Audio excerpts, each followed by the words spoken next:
Kenapa belum mau di rumah aja? Aku sehat kok. Daerahku belum terinfeksi. Yang beredar di luar itu cuma flu aja kan? Bosen, Kak.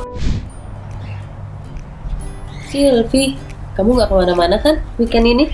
Banyak virus loh di luar. Ah, masa bodoh. Ntar mau tetap nongkrong sama teman-teman. Cuma virus flu doang kan itu corona?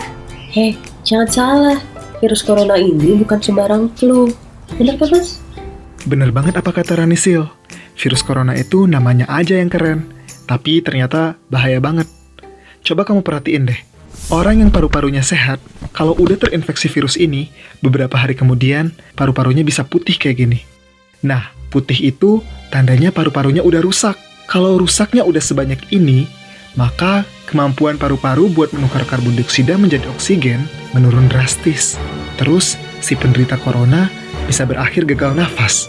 Kalau makin parah lagi, bakal pakai ventilator. Kalau emang udah parah banget, bisa meninggal. Tuh, Vi, dengerin. Tapi kan di tempat kita belum ada yang kena virus corona. Ngapain aku mesti takut? Santai aja. Coba kamu perhatiin deh. Kasus corona pertama di Indonesia terjadi pada tanggal 2 Maret 2020 di Depok. Dalam 24 hari, naik drastis menjadi 893 kasus. Itu di seluruh Indonesia. Banyak daerah yang tadinya nggak kena, sekarang jadi kena. Persebaran virus ini masif dan cepat. Ini bisa terjadi karena virus ini nempel di droplets atau percikan air liur penderita corona. Si virus bisa menempel selama berjam-jam, bahkan berhari-hari di permukaan benda. Misalnya, di gagang pintu, di pakaian, meja, kursi, dan lain-lain. Kalau droplets itu nempel ke tangan orang yang belum terinfeksi, dan orang itu menyentuh bagian wajah mereka, bisa positif corona itu orang. Segampang itu nularnya ya. Kalau pakai hitungan kasar nih ya, Vi, 893 kasus dibagi 24 hari, berarti sekitar 38 kasus baru dengan persebaran yang random setiap harinya. Ya oke, persebarannya random. Tapi aku tetap santai. Kalaupun aku kena, daya tahan tubuhku masih bagus. Gak bakal ngefek lah ke aku. Gak akan ada gejala apa-apa. Kamu emang bisa merasa aman-aman aja, tapi justru itu yang perlu diwaspadai. Bisa jadi, kamu itu carrier atau si pembawa virus yang imunitasnya sangat bagus. Jadi, buat kamu virus itu nggak bikin sakit, tapi tetap aja kamu bisa menebar benih virus tersebut ke orang lain. Jadi, tinggal di rumah aja sangat penting ya. Kalau kita bisa jadi karier, berarti mendingan kita nggak usah pulang kampung dulu ya, supaya kita nggak nyebarin virus di kampung halaman. Jadi mesti di rumah ya? Bahkan gak mudik? Bosen tahu.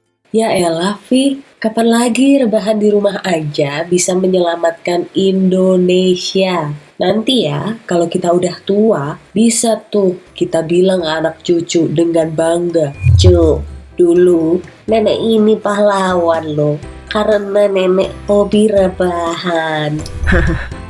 Kalau emang harus banget keluar kota, pastiin kamu karantina diri dulu selama 14 hari sebelum berangkat. Terus, selama di perjalanan, jaga jarak dengan orang lain sejauh 2 meter. Nah, kalau kamu udah sampai ke tempat tujuan, karantina diri lagi selama 14 hari. Bener-bener nggak kemana-mana. Wow, ribet juga ya. Banget. Coba deh kalian lihat grafik ini. Sekarang Indonesia berada di zona oranye. Itu semua gara-gara masih banyak orang yang keluar rumah dan nyebarin virus. Yang sakit jadi nambah terus. Sekarang kita beranggapan bahwa kita juga tergolong orang sakit. Ya, kita sebagai carrier, kita perlu di rumah aja. Jadi, kita juga akan memutus rantai penyebaran virus. Kalau yang sakit semakin sedikit, rumah sakit mulai bisa menampung penderita corona. Tenaga medis bisa menangani pasien dengan maksimal. Akhirnya, Indonesia akan keluar dari zona oranye. Vivi, kalau kamu nggak mau di rumah karena bosen, ya udah sana ke rumah sakit, nemenin pasien corona, cipika-cipiki sekalian kalau perlu.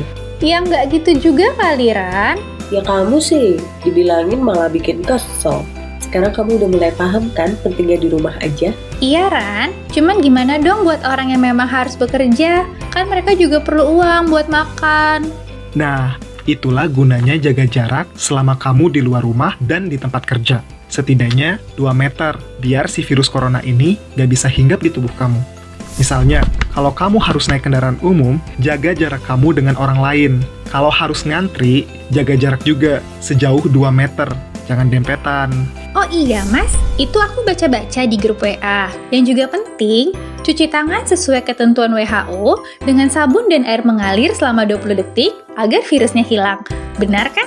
Wah, Sylvie udah mulai pinter nih sekarang. Yeay, selamat. Oke deh, aku batalin nongki sama teman-temanku. Weekend ini nggak bakal kemana-mana.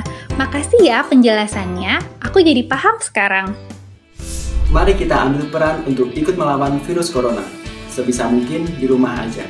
Kalau di tempat umum, jaga jarak dengan orang lain minimal 2 meter. This exceptional situation is just temporary. Things will get better. Di rumah aja supaya yang kerja di rumah sakit semakin tenang. Di rumah aja, supaya aku bisa ketemu sama kamu sampai kapanpun. Di rumah aja, supaya corona berhenti ke Indonesia.